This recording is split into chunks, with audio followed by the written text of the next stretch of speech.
Hello, I'm Cormac. You're listening to Queerly Beloved, supported by Amazon Music. In this series, I invite DJs and musicians, friends and allies from the LGBTQ+ community to talk about music, queerness, and anything else that shapes their unique story. It is my hope that in sharing our individual experiences, we can learn and grow and focus on our similarities rather than our differences. You can find all of the music mentioned in today's episode and each episode at the link in the episode description.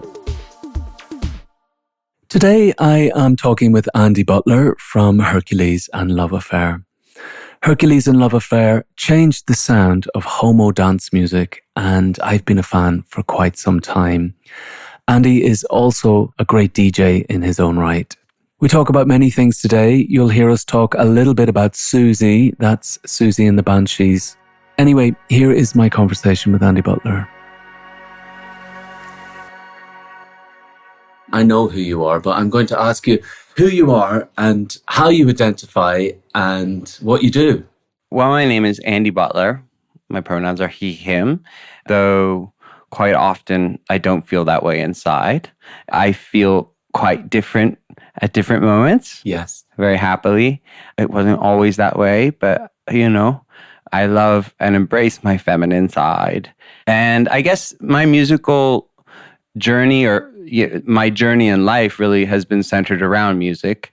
And that musical journey started as a young kid, writing music on the piano as a way to sort of escape the chaos that was happening in my household.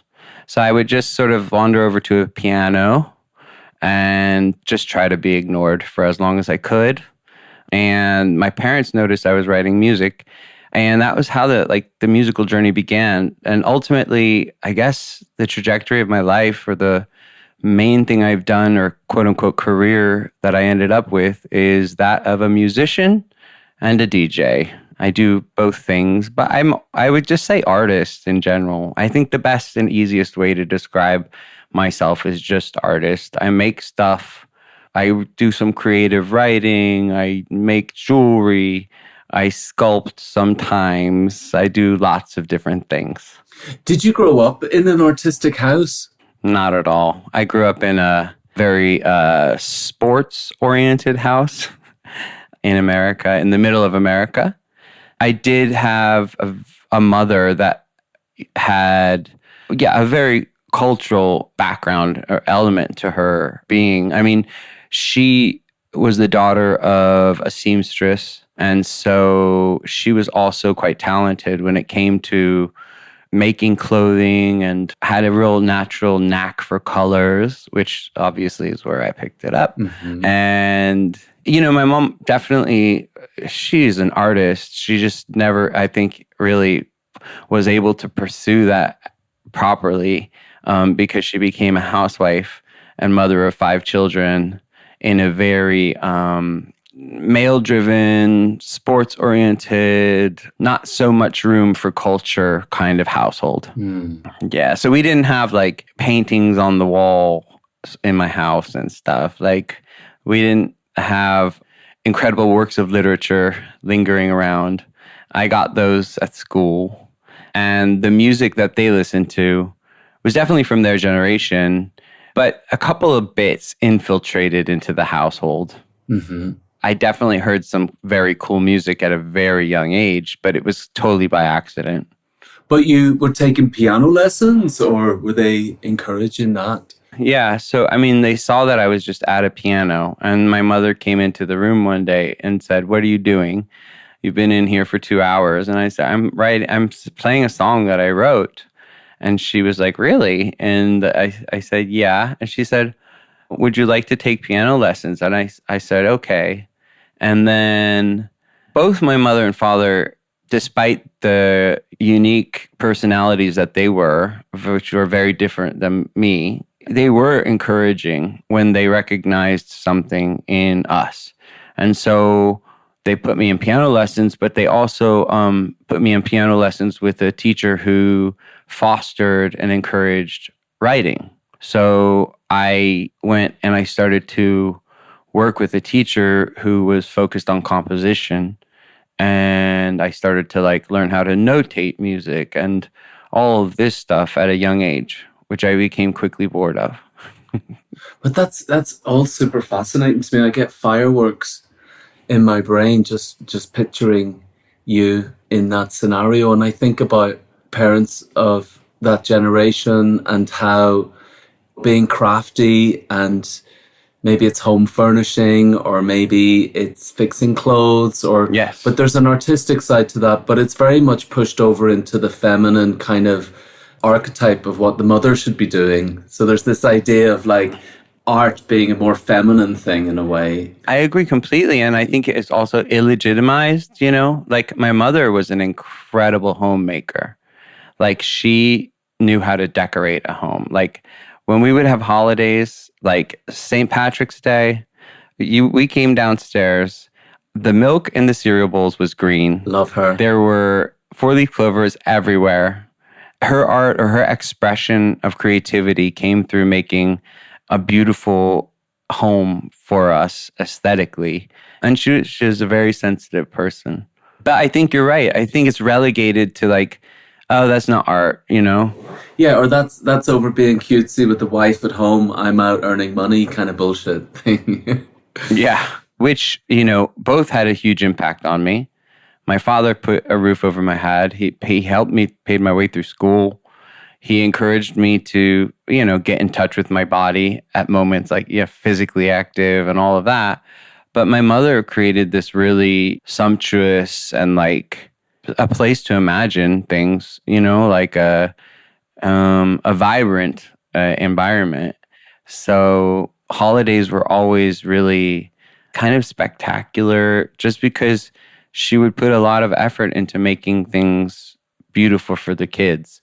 So all our Halloween costumes were made by her, and it was fun. You know, she was a very creative person, but did she ever show a piece of art in the Gagosian gallery? No, but she was an artist.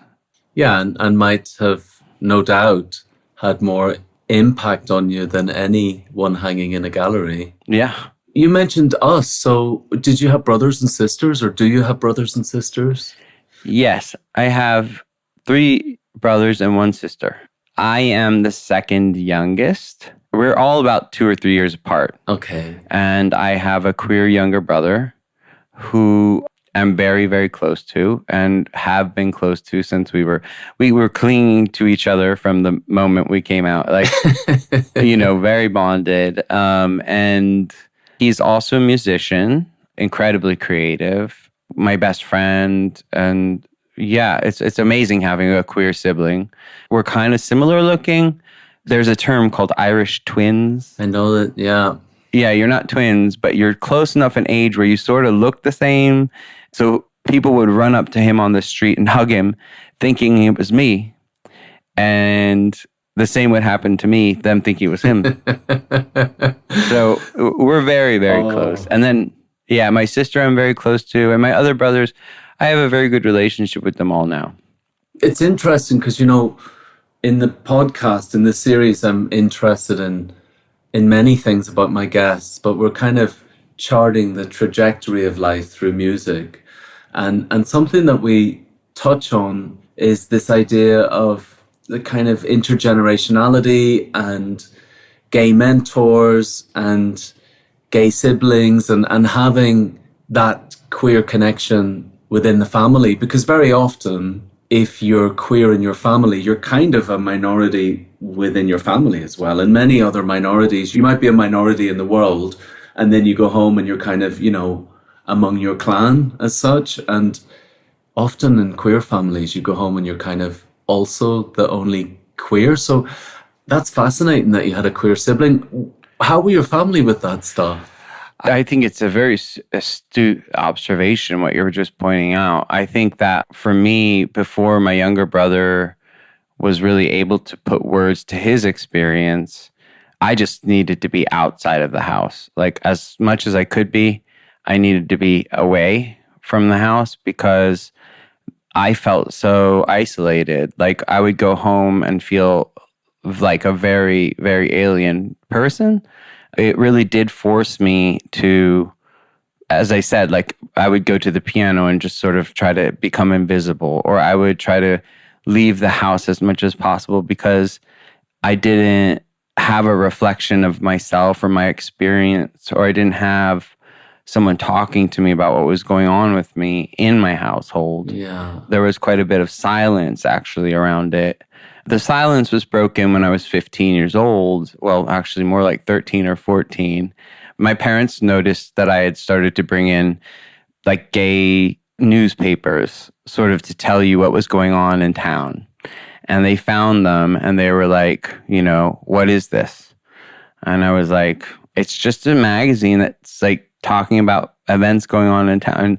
And the response was, you know, don't bring that stuff into the house anymore. And I said to them, okay, I won't, but you should know I'm gay. And my mom said, okay, that's your decision, which was an interesting response. But she welled up in tears, you know, because one of the things that was kept quiet in my family was that I had an uncle, her brother, who died of AIDS very early on. And unfortunately, we didn't get to know him. And so there was like a sort of blanket of silence and almost shame, but it was more sadness. But I just busted out at that moment. I was just like, I'm not going to put on a charade for you, and I'm going to tell you who I am. And it took a while longer for my brother to speak his truth. Even to me, it was hard for him to come out. But when he did, it was like it all made sense, because why else would we be best friends and have the same sense of humor? Thinking a little bit backwards towards before coming out and those, you know, years in the house, like experimenting on the piano, you know, you said you kind of wanted to get out of the house or escape as much as possible, and your mum making creative St. Patrick's Days and stuff. Is there a record that you might associate with those very early days of when you were growing up?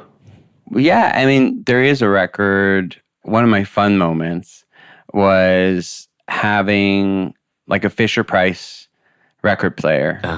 Maybe I was about 7, and my younger brother's about 5. And my parents had like there was a fair amount of like kind of Christian music and stuff in the house. But we found a 7-inch of Steve Miller Band, Abracadabra. And on the B-side, if you know that record, is Macho City, which is many a gay party have been named after. Yeah, have been named after that one. So my little brother and I used to put that on and dance to Abracadabra all the time. So that would be probably my first memory of like taking a piece of vinyl and enjoying it, you know. That's very prophetic. And, you know, when you see those memes or those jokes of parents going, I had no idea you were gay. And then it's like, well, look at the record I was playing when I was 7. Yeah. By the way, we were physically in the closet listening to the record. Oh, physically in the closet. Wow. We were physically in a closet listening to Abracadabra and Macho City at 7 and like 5 years old. Do you remember why you were physically in a closet? Was it something like slightly naughty to listen to music, or? No, that's just where everything was. That's where all the stuff was, you know. Okay. As I said, they didn't have music on display or... Was it a religious house? Yes, to a degree for sure. You know, I'd still say my dad is religious. My mom is spiritual. I grew up as an altar boy. Same. In a Catholic school. I went to an all-boys Jesuit high school. Same. I played American football at that Jesuit high school, which is kind of funny in retrospect, but it actually was a very rewarding experience. I came out while I was on the football team, which was also a very interesting experience. Wow. To think in 1994, I was on an American football high school team, and everyone on the team knew I was gay, you know? Wow. And was that after you'd come out to your mum? Yeah. I came out I didn't say anything, but we had a non-uniform day. I also went to an all-boys Christian brothers school, and we had this like non-uniform day, and we would have them like every few, maybe twice a year or something. And towards the end of school, I went to school in a gay liberation t-shirt, which was kind of quite clear, the message. And it was fascinating for me because it was an act of anger and defiance and getting on my own team finally. And it was very interesting for me because in making that statement, a lot of the shit I got about being gay just stopped. I learned in that point of like trying to be something you're not doesn't work for me. It doesn't work for them either. And it's better just to be clear sometimes and take pride as best you can and own who you are as best you can. I had that message quite early. Yeah, I remember those dress as you like days because I had them too at my school. And I'll never forget showing up in like 6-inch platform shoes that my mother made for me. Creative. I love your mom. Artist. And a pair of Shakespeare print bell bottoms and like a little t-shirt. But 2 guys from the football team walked by me in the hallway, and under their breath, you know, they did this cough like, faggot. Faggot. Yeah, faggot.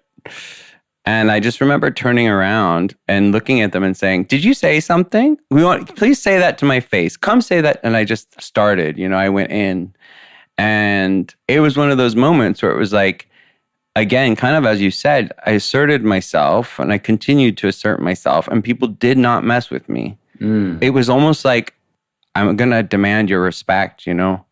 You're going to have to give it to me, or we're going to have words, you know? Yeah. I think that moment that you're talking about where you sort of like assert yourself and you make it clear so that people don't have questions about, oh, he's weird. What's off with him? He's bizarre. He's queer. Yeah. You know, when you finally say, yes, I'm queer, they all start to shut up, you know? That's a really clear way to look at it. I also feel like there's this kind of disconnect, this divisiveness to just being in conflict with the reality of things. And like when something just is apparent, there's kind of no arguing with it. Yeah. It's like that track, you can't hide from the truth because the truth is all there is. It's like the reality is kind of kind or something. Reality is as it is.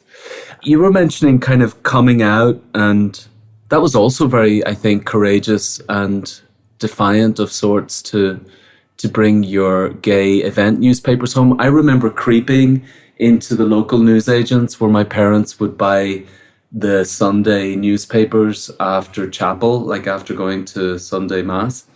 And I remember creeping in there and buying like the first or the second edition of Attitude magazine, which was like the new gay magazine. There had only been the Gay Times before that, but Attitude kind of seemed less political and more 90s. And, you know, because everything looked good in the 90s, didn't it? There was no politics. I remember buying it and just, you know, whether I was going to read it, whether I was going to enjoy it, it really felt like, wow. Because I was in denial about my sexuality for a long time. And I didn't have any reason to be excited about being gay. I didn't have any good role models. I wasn't getting any good feedback about it. But there was something in me that was defiant and saying like, you're probably gay, go and buy that magazine. But I wasn't bringing it home and letting my parents see it. Yeah, I mean, they found it. Eventually, I mean, there was a period of silence, you know, between us. But I just carried on, you know. I just went to school and still did my thing. And I'll never forget having to present a science biology project as a 17-year-old at that Jesuit boys' school, maybe 16. I had been going to a gay youth center at the time, and I met a young man. He was like 17 years old, who was HIV positive.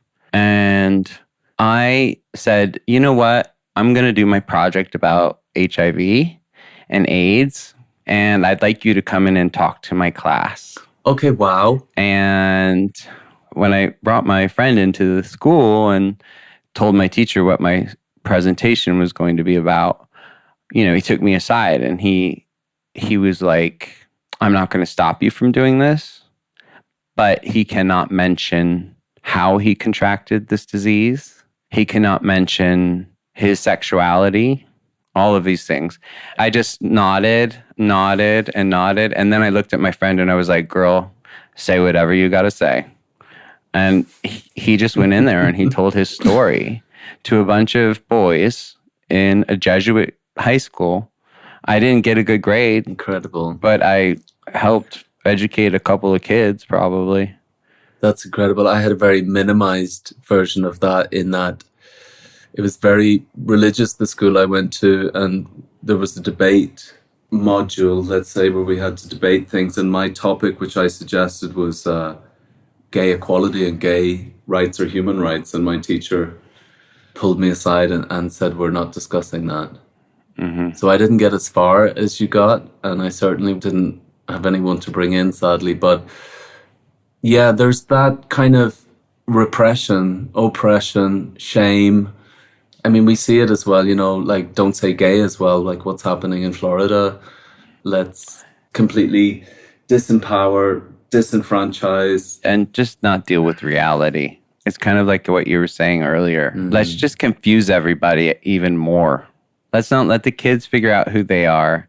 And let's not let all the other people just accept who everyone else is. You know what I mean? It's like, sadly, the evangelical Christian kind of uprising is so serious there and very real. I do appreciate living in a more secular society in Europe, I have to say. Is there a record that you can associate with those times in school, or finding that power and that bravery and that there's a defiance to it, but there's a big self-love to it as well? Is there a record that takes you back to there?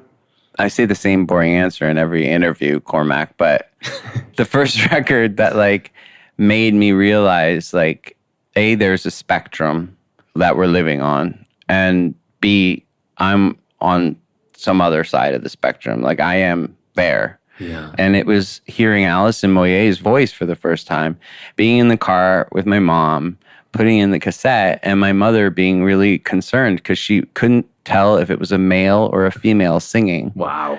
And it was situation. And for me, it was all about Vince Clarke's synth hook. You know, I mean, of course it was about the vocal. I'm not saying it wasn't about the vocal, but it was that moment where it was kind of like, what's going on here? And I was just like, what's going on here is what's going on here. You know, there's no problem here. What's the problem?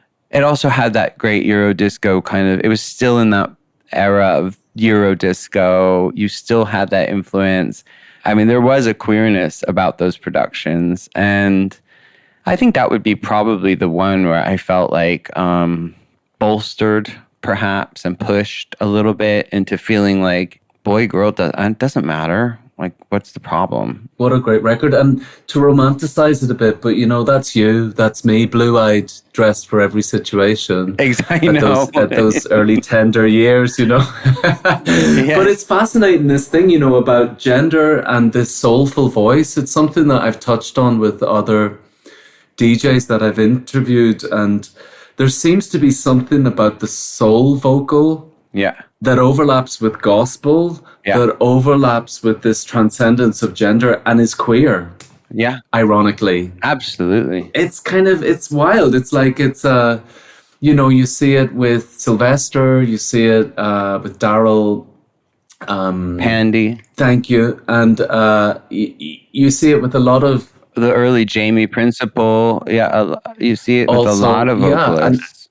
And it's crossing over into this gospel celebration, euphoric, uplifting ability where it's bringing people together, and it's like queer mysticism, a soul vocal. Absolutely. Vocals, I mean, when you get into the 90s, those were the ones that really, you know, sent me into outer space. Oh, yeah. You hear India sing for the first time, you're like, oh, yoy, you know, or any of those Merck records, like Some Lovin' by Merck. I love that track. The heartbreak and the rawness, those moments especially, I would say fueled my sense of, just feeling more comfortable and more attuned and prepared for what life was going to bring. You know what I mean?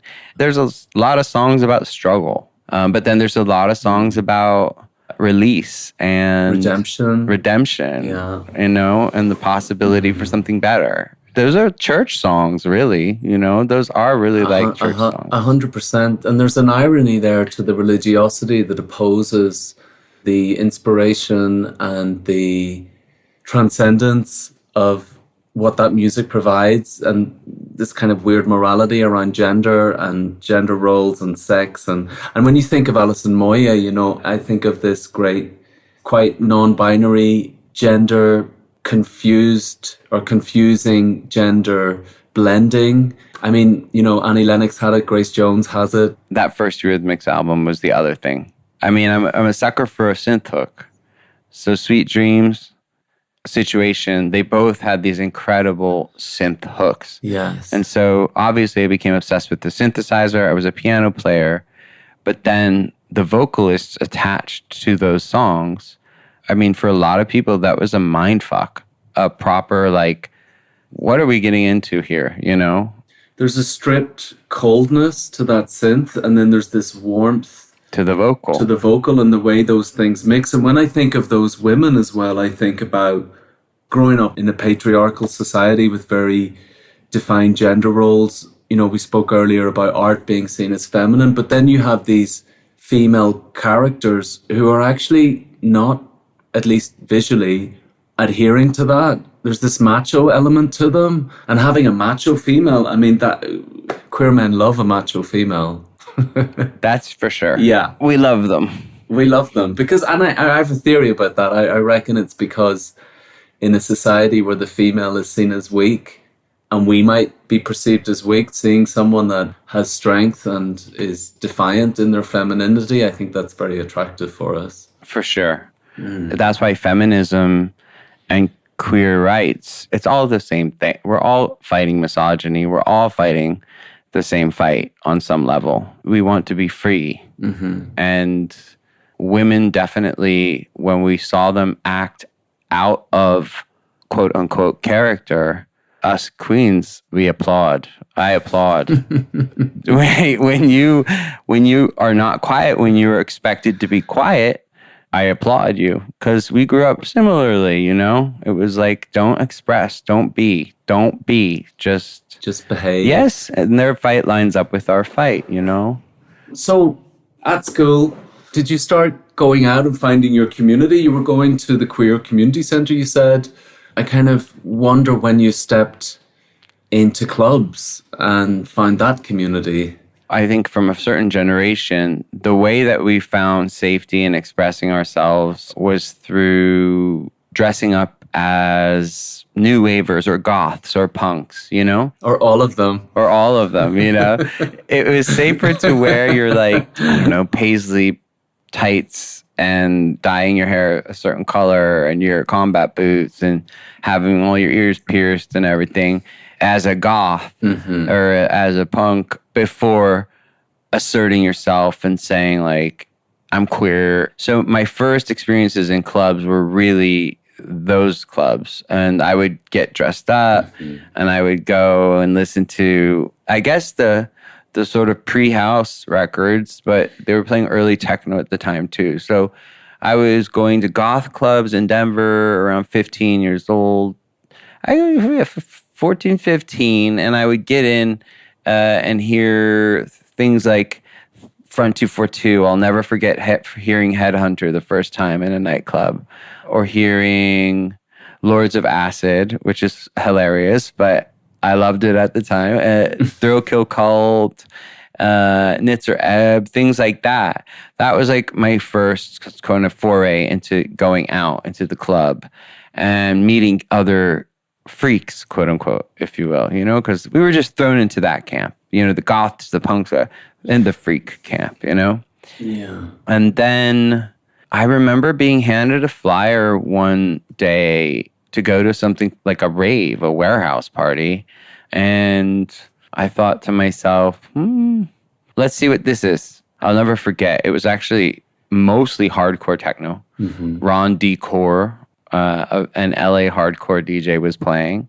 It wasn't really my bag, but I definitely liked the scene. So after that, I found my way into more house-oriented nights. At the time, I was one of those people that could find LSD pretty easily. So people would talk to me regularly. And I ended up finding a community of gay men and gay people who they started to take me to specific clubs. And I would get snuck into 21 and over clubs at 15 or 16 years old and got to hear some incredible music, incredible DJs. People who were at the time were like remixing Mariah Carey and like they were actually big time, but from Denver. And whenever a Chicago DJ would roll in, I would see Mark Freno, or I'd see Derek, or I'd see Sneak, or I'd see all of the Chicago guys. And then the West Coast people were coming, and I was seeing them a lot. So I would be seeing Garth and Thomas and Yano and the British expats who moved to San Francisco and created the San Francisco sound. And then when the New York folk would come, I'd be going and hearing them. Frankie Bones would come into town, and I'd go to that rave. So probably by the time I was like 17 or 18, I had seen, I'd say, a fair amount of legends play, you know, like Pierre, Derek Carter. Yeah, I had already gotten very immersed by that age. What a beautiful start. I had a similar thing of going from that teenage thing of being more alternative, finding a tribe within that before coming out. You know, where I grew up, to be a goth, you were basically called a queer anyway. Yeah. Or to be an indie kid, you were kind of called a faggot anyway. So it was, at least there was kind of a group support to it somehow. But then I think in finding ecstasy and LSD was actually my first drug at 14 also. And finding those two things kind of moved me over back into the synthetics of like late disco and house. And I wonder if house music is just goth music for gay people on ecstasy. Is there like just, it's just a hybrid of it. I mean, I still love things like The Mission and Front 242. I went to see Depeche Mode, which is a very light version of EBM pop. But, you know, their early stuff as well was massive for me. And I went to see them the other day, actually. Amazing. Which was so good. Was it good? It was beautiful to see. And there is still a little teenage glamour goth, not very deep inside of me. I can believe that. I believe that 100%. Yeah. You think of Susie. I mean, how can, as a queer boy, how can you not love that raging banshee of a woman, you know, or Sinead? They're both massive for me. I actually met Susie twice. Wow. I had like a little live project around the time when I started to DJ, and I was just kind of doing the circuit in London, like doing some live shows and things, going around and doing random gigs on a Wednesday night in, you know, a drag queen bar or a strip bar in Soho. And I was on a lineup with a friend of hers, and I was in the backstage talking to the friend, and Susie just came out of the toilet into the room, and it was just like the three of us. And I was like, "You're Susie Sue." And she just went, "Ruff." She barked at me. Wow, that sounds so perfect. That's so appropriate. My dog is now barking. I didn't want anything else from her. But haven't you worked with Budgie? Didn't Budgie do some stuff? Hey, shut it. That was me. Yeah, I worked with Budgie on the last record, just on a bunch of tracks in general, which was really fun. And, really fun to hear his stories. I mean, he's really one of those formative characters because he was playing for the Slits before the Banshees. Wow. And he was like tons of stories and he's an incredible person. So it was a really, really, really great pleasure to work with him. An honor, of course. And he totally helped define the sound of my last album. And it was really a special thing. And how amazing as well, you know, from Hercules being like, you know, from your first big hits being very kind of house, soulful, uplifting, and then for you to trace that back to like Budgie on drums, that's fucking great. Yeah, well, it's kind of like what we were talking about. There was this thing where I was sort of like regressing or remembering, reflecting and going back and returning and saying to myself, oh, you remember the first people who really accepted me it was that girl Marcia with the black hair who was writing in her journal, alone in the coffee house with black lipstick, like caked on white makeup. She told me to sit down, and she became one of my first friends. Like, we were accepted by this other community. You know, before I could say the word queer or gay, I just knew they weren't gonna judge me. Yeah. And it just brought me back. I was flooded with all of these memories, like in terms of the music that I listened to at the time, which was like, I found so much solace and comfort in, you know, like whether it be the Cocteau Twins or Dead Can Dance or some of the angry music, like Killing Joke or Ministry or any of that, all of that stuff. Mm-hmm. It turned the dial for me, and it amped me up in a way in terms of like feeling more confident in my identity. I just remembered experiencing music that opened up a different set of emotions than what normally happen on a dance floor for me. So as an artist, it was kind of like, I want to go explore that. I want to go back and feel those feelings again. I want to go see what was there. Join the dots. Yeah, join the dots. The dots aren't that far apart. When you really look at it and you think about Throb and Gristle and you think about Chris and Cozy, and then you think about the fact that, you know, Coil was experimenting with house and techno in the early 90s, and Chris and Cozy were seminally influential for all techno heads, and Psychic TV was exploring acid house. I mean, the dots really aren't that far apart. Yeah, it's not a big stretch. I'm just thinking of like all those goth women and those goth friends that we've had that have been kind of this resting nest for us as queer kids to like rest in for a while and then take flight as flamingos. It's like quite an image. That's a very sweet way of putting it. It's so true. So would you pick the Nitzer Ebb record for that time if I was to push you for a record? You said that had a massive impact on you when you first heard it, or could you choose a record there? I'd say the first one that made me recognize my otherness and kind of like bolstered my queerness would be the first time I heard Situation. Yeah. I would say in terms of night clubbing, yes, it's a hard thing. You asked me this, like, what was the track in the club? And I was like, I gave you like 6 labels and like 6, I'll pull one out of the hat. You can choose it just for today as well. Yeah, it's just for today. Yeah. Every Now and Then, You Make Me Feel So Special. Every Now and Then by Merck, I would say. Ralph Falcon. I love that record. And that's all that the song says. And it's sung by a man. Every now and then, you make me feel so special. And that's the entirety of it. But I don't know. It just moved me so much as a kid. And it was like such a deep, deep record for me.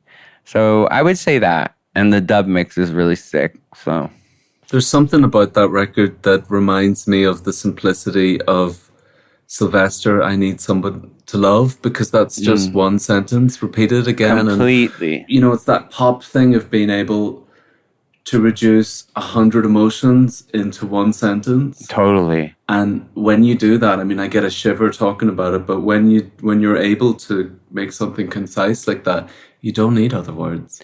I think that's such an interesting connection. Like, that track is a perfect parallel.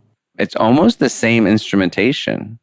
It's like bass, drums, vocal, like maybe a dreamy, freaky synth, and that's it. Mm-hmm. But I would say that would probably be the one that made me, I don't know, what would be the word? Feel myself more than any other. Mm-hmm. I just felt real, you know? I felt very, very... Mighty real? Mighty real. I definitely felt mighty real. Without sounding too cliche, I felt myself. I was feeling myself hard when I would hear that song played out. In a way, it kind of reinforces, I would say that song really reinforced that kind of sense of, I'm here, you know? Like, I am here. And we talk about, you know, that you mentioned cliches, and I have a theory that we're all cliches. It just depends which one you're happy to content to lean into. But, you know, feeling yourself is so important for us because we grow up with mostly a lack of support to some degree. And that thing of feeling yourself is that's a moment of pride. That's a moment of hope. It's a moment of self-assuredness. It's a moment of being on your own team. And something that's common within the podcast and these chats is music being the vehicle for that. And it's just lovely to hear you use that expression around music. Isn't it that moment, though? We all have it where you're just like, oh, I feel right. All it is that damn song that you're listening to. It's amazing that music that can do that to you. When did you start like going from the dance floor to the booth? My first gig, I was 15 years old. Wow. And it was in a leather bar downtown. It's a good start. And it was not one to be remembered. Yeah, no, it's kind of a legend. I mean, legendary. It's like, it's on my stupid Wikipedia, so I guess it's legendary. I mean, yeah, I was 15 years old. I was snuck into a sort of fetish bar. They had me play before actually a good Chicago DJ. And I was all over the place. I would play all kinds of genres. I was very ahead of my time, very eclectic. At one point the police came and I had to be taken to the toilets. The door girl, Samantha Thunder, Chocolate Thunder Pussy, had to just sit me down and she said, hush. She would just be quiet. And I thought I was going to get in trouble, but I didn't. They left and I left right after because it freaked me out. That was the first gig I had. And then I started playing in at kind of house parties. And then in New York, I started playing at my university. I would actually hold events. I'd get them to pay for DJs to come to the college and DJ and have parties. And then once I was 19, 20, I started to play out in New York City and had my first residency at 21 in that crappy spot. The whole lovely, but sound was horrible. I also, when I started to DJ in London, where I was DJing had really shit sound, but I'm so grateful to it now because I can basically mix without a monitor. It's I can do everything in my headphones. You're also just very good at mixing, Cormac. You're also just very good. Because of technically those. It could have been cutting your teeth. I did the opposite thing. I just stopped listening to the monitors and I'm just playing it. Good luck. Let's see what happens. It was a really fun time because it was the moment that Electroclash was kind of happening. And, the early beat pitch control records, the Gigolo records, that first wave, the clone records. We loved all that stuff. I loved all that stuff. But overall, I was playing house music. And it was a moment in New York where people weren't playing house music. And if they were playing house music, they were playing this very handbag house kind of thing. I mean, I say that, which is a little bit rude, but because some of it is great stuff, And there were some legends like warriors who just carried on. Throughout the whole time I was in New York, Body and Soul was happening, and I was going and hearing Francois and Danny, and they were tearing it up. On any given Sunday afternoon, you could go get massively inspired by them. But the town itself was leaning much more towards a sort of electro and sort of even glammy, rocky kind of thing, which we touched on, and I played a little bit of, but it was house. It was really more about house and disco and Italo and those things. Yeah, I remember that period before Electroclash. Maybe something that was very charming about Electroclash was that it was so accessible. It was kind of punk in a way. It was do it yourself. Get a 4-track and do it yourself. For sure. And those the first Scissor Sisters demos and the first performances by Scissor Oh my God. Sisters. That was major. I remember seeing those kids like when there would be 12 of us in the audience, and it was like something was about to happen. Oh yeah. With those kids, because they were amazing performers. Yeah. And the tracks were really good. I remember playing with the Scissor Sisters very early on before they kind of made it. I remember warming up a gig for them in London, and the energy that they created on stage was just like, what the fuck? Yeah. Gossip had it also, but later I remember seeing Gossip and just being like, how did that sound come out of three people? Like, I just couldn't get my head around it. It was like, what the fuck was that? That's for sure. But may I also say, at the risk of sounding sycophantic, before knowing you, I've been to some of your gigs, and I've especially been to some gigs in Berlin, and Hercules and Love Affair have that also. Like, there is a magic that happens on stage very often where it's like, where is that coming from? Is it actually coming from them? You know, it's that transcendent thing of music. Like, you have it also. That's very sweet of you. I think I've been blessed to have some amazing live performers. I've been very blessed because I'm not honestly very much of a natural performer. So I've been very, very lucky to have the collaborators that I've had who have shined in different ways. And it definitely was always this collective thing that would happen on stage. And yeah, we've had some really good runs. We had some really special moments in all of the different incarnations that have been Hercules and Love Affair. But yeah, I think it's fascinating when you see just like a single solid band that have known each other for years and years, like the Gossip. Like you just feel like they started out in a garage and they like know each other so well and they just do their thing, you know? Yeah. I've been more fortunate to sort of like have like singular, standout, amazing performers and personalities. So I feel very fortunate in that regard. There's something very fresh and innovative about Hercules being a project as opposed to a band, because, you know, we're so indoctrinated with that idea of a band being a band and band members. And with Depeche Mode, for example, so many people were caught up in the characters of the band the other night. And then there's a tribute to Andy Fletcher and stuff, but it's very fresh as well. It's a bit like Warholian or Fluxus or something, to be like the incarnation of the project at the moment. It allows a lot of movement, development, and I was really inspired to approach it that way by collectives. So like, you know, the Wild Bunch that turned into Massive Attack. Like Massive Attack had this very elusive, like, who are they? What are they? Who's singing now? What's that? Is it them? Is it his? Is that kind of thing? They were a big inspiration in terms of the concept. But funnily enough, another band I mentioned earlier, Ministry, their live shows in the early 90s and late 80s, they would just have like 12 people from like 10 different bands. It would be like someone from Public Image Limited, someone from Killing Joke, someone from Rigor Mortis, someone from Skinny Puppy, someone from this band, someone from that band, Throw Kill Cole. Everyone would be on stage and you'd be like, whose band is this? Like, what is this? And I loved the fact that it was not about a person. It was I've never been, well, I say this, but then as a fanboy, I don't totally mean it. But I've never been a huge fan of the notion of like a cult of personality.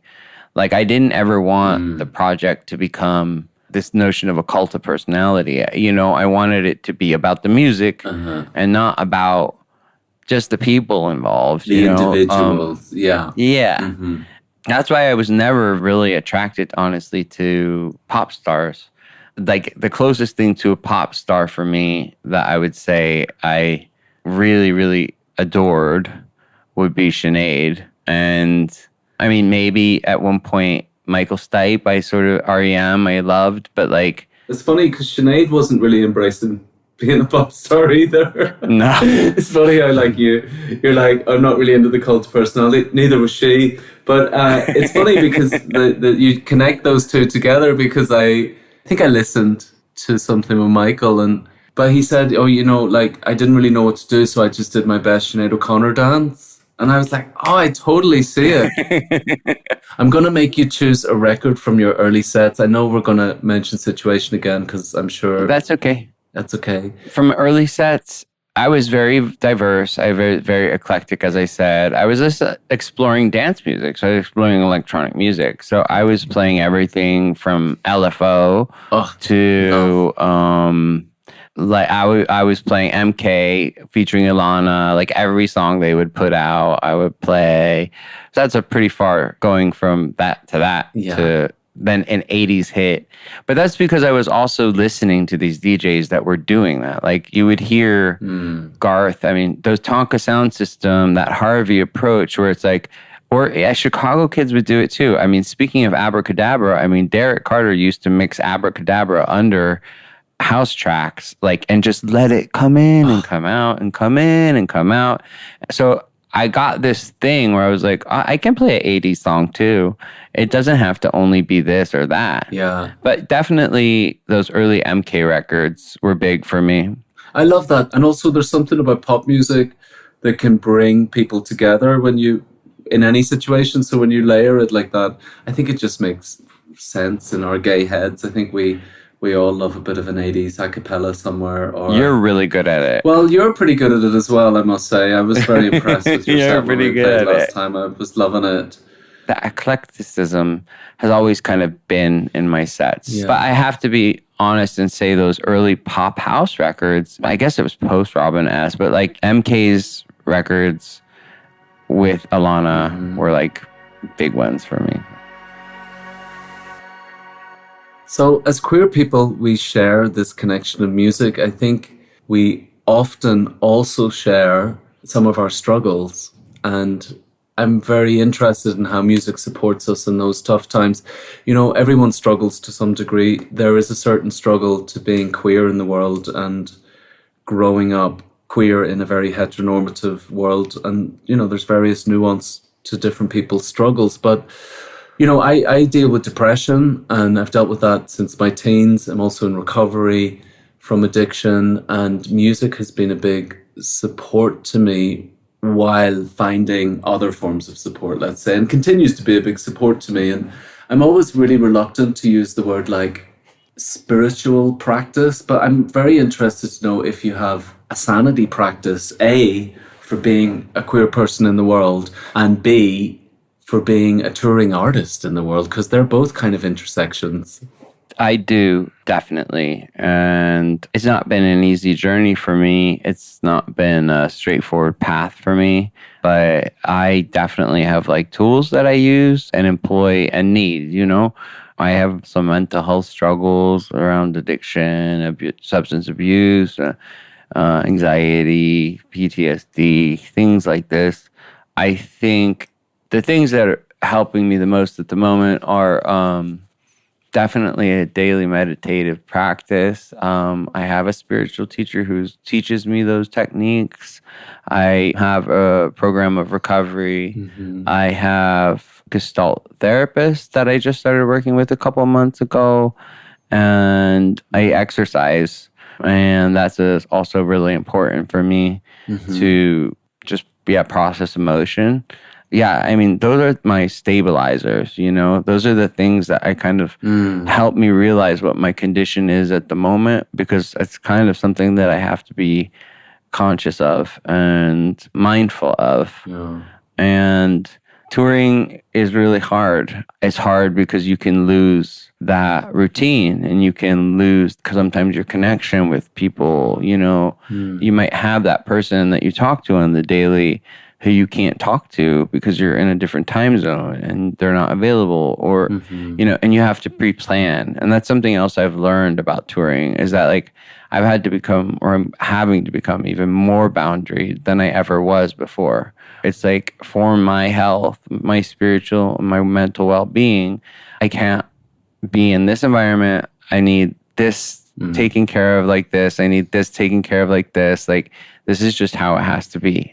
So, for instance, one of the things I need to start employing, which I don't do enough of, is like I stay 15 minutes after my set and I leave. Like I don't stay longer as much as I want to be around friends and stuff, like if I'm on tour, I know I need sleep.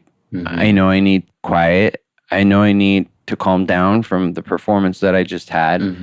And if I go for another hour listening to someone else, talking to people and doing whatever, I will be that much further away from a decent night's sleep and a sense of well-being the next day. So I have to take extra precaution, and maybe more so than other people. It's lovely to hear you mention those. Most people that I've spoken to, most queer people, that journey of learning to say what it is we need has been a bit of a struggle.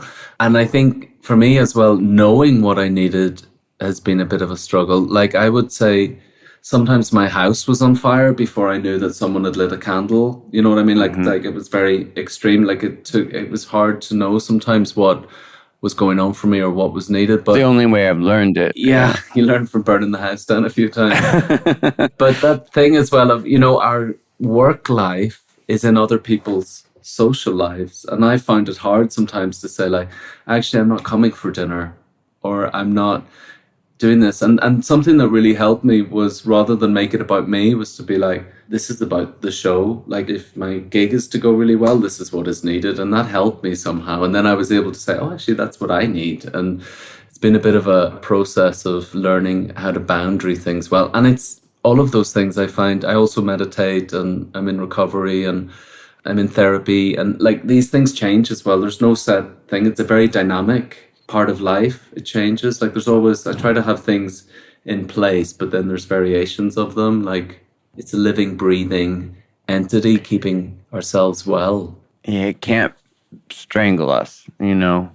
It's like the same thing. Like, I can't beat myself up if I didn't get 45 minutes of meditation every day. You know what I mean? Like, if I miss a day, it's like, it's okay. There's a Bjork song about that where she's like, 6 glasses of water, 7 phone calls, 8 hours of sleep. And then she's like, just leave it alone. Stop it. Stop controlling it. It's not up to you. Like, let everything go for a moment.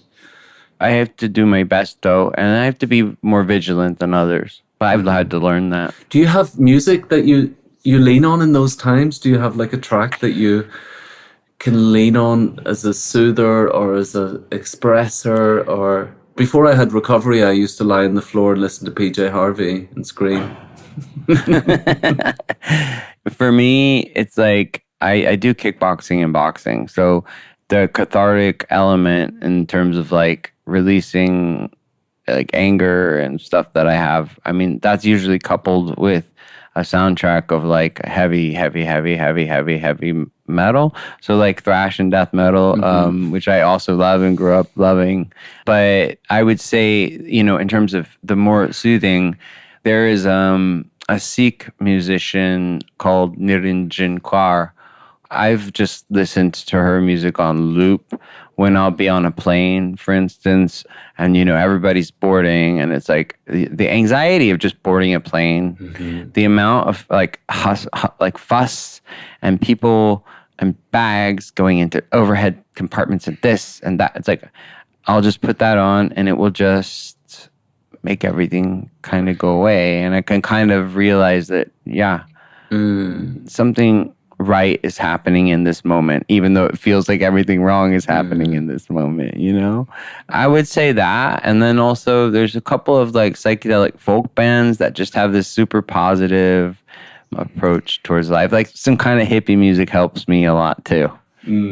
So I want to bring it up into the current. Andy, I played with you recently, and I genuinely must tell you that I really love what you play, and I think we should play more often together, actually. Because even this conversation, like, we have so many crossovers, but I just loved what you played, and you played like some edits that I hadn't heard before. You played something that you maybe made with Jason. Was it like an Into the Groove thing or something? Yeah. Of Into the Groove? Jason Kendig and I. It was very nice, but there's definitely some crossovers there. The thing that makes a good back-to-back, for example, is when you're really thrilled to hear the next record that the person you're playing with is about to play, and I think for that reason we would have a lot of fun. But I want to ask you, what's a current killer track in your record bag USB? So I have a friend called Lipolis. He is kind of my go-to producer. I love.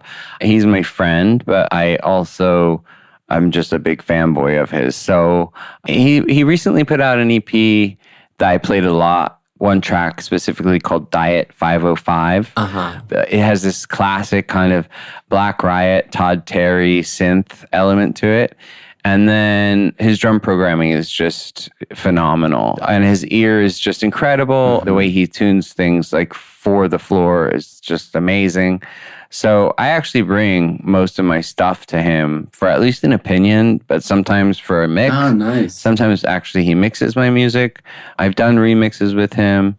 He is probably one of my favorite producers at the moment, and that would be a track I love, love, love. Great. I also love Orion Agassi right now out of Spain. He's just a killer producer, editor, just a artist. So those would be two. It's really filthy. Yeah. The Orion stuff is really filthy. It's almost like a bit ghetto tech or something. Sometimes the roughness of it, it's very sexy. Yeah.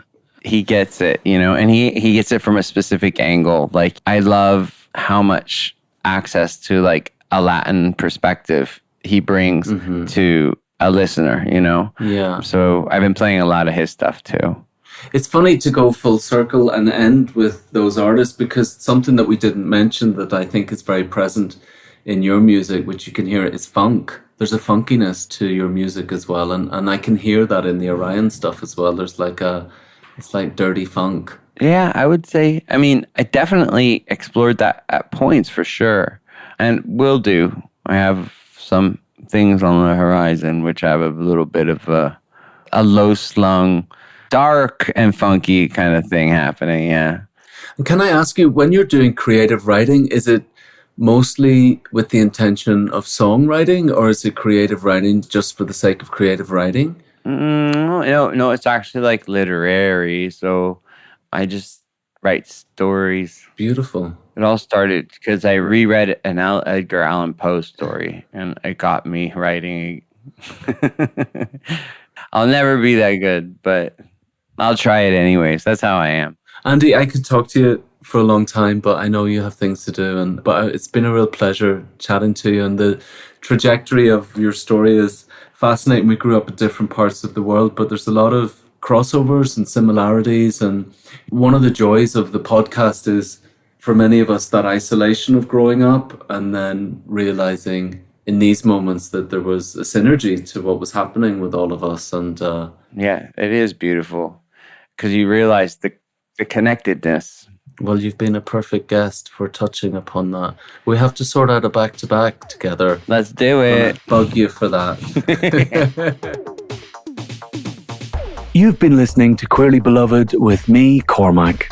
You can find the playlist of all the music featured in today's episode in the episode description. And while you're there, please do hit subscribe so you don't miss out on my conversations with other talented people. A big thank you to Michael Lane, my producer, my manager, Melissa Taylor at Tailored Communication, and of course to Amazon Music for their support. Take care of yourself. All the best. Bye.